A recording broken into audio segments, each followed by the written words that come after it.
অভ্যুত্থানে যে ছাত্ররা ফ্রন্ট লাইনে ছিল তাদের বিশ্ববিদ্যালয়গুলোতে ছাত্র সংসদ হচ্ছে। আজকে ঢাকা বিশ্ববিদ্যালয়ে 11 তারিখ জাহাঙ্গীরনগর বিশ্ববিদ্যালয়ে, কিন্তু আজকে আমরা শুনতে পেয়েছি আমাদের 2100 হলে সেখানে আগে থেকে ব্যালট পূরণ করে রাখা হয়েছে এবং সেখানে একজন কর্মকর্তা চিফ রিটার্নিং অফিসার উনি জড়িত ছিলেন। আবার শুনতে পেয়েছি আমরা শামসুন্নাহর হলের সেখানেও একটা বড় অংশের টিচার ওনারা ঢুকে একটা নির্দিষ্ট দলের তারা একটা অ্যাম্বিয়েন্স তৈরি করেছে। একজন সাংবাদিক আমাদেরকে নিশ্চিত করেছেন।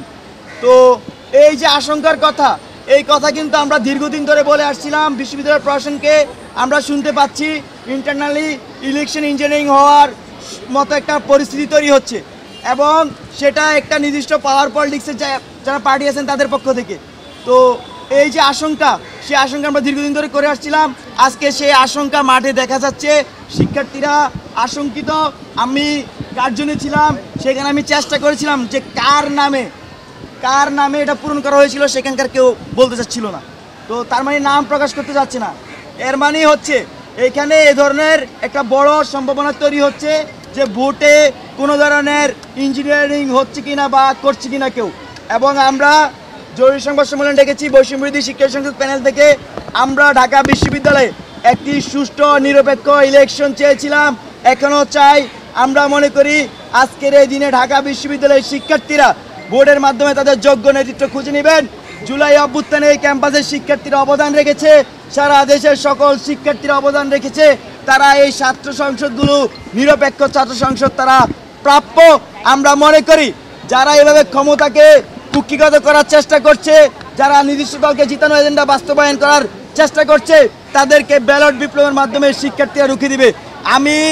আমরা আরও প্রায় 10 দিন আগে থেকে আশঙ্কাটি জানিয়ে আসতেছিলাম।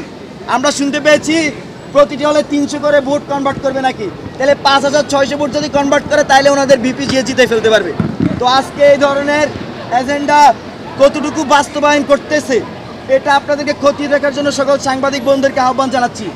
আর আমরা দেখেছি এই যেখানে বুথ ইলেকশন কেন্দ্র, যেটা নির্বাচন কেন্দ্র, সেখানে একটি নির্দিষ্ট দলের এজেন্ট সংখ্যা অনেক বেশি দেওয়া হয়েছে এবং সেটার জন্য শিক্ষার্থীরা আশঙ্কা প্রকাশ করছে।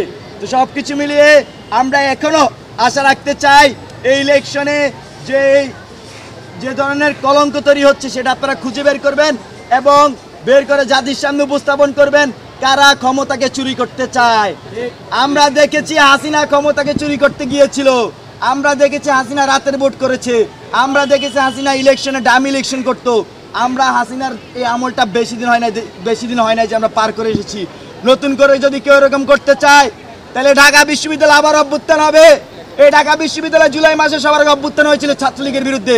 তো নতুন করে ঢাকা বিশ্ববিদ্যালয় অভ্যুত্থান করতে খুব বেশি সময় লাগবে না।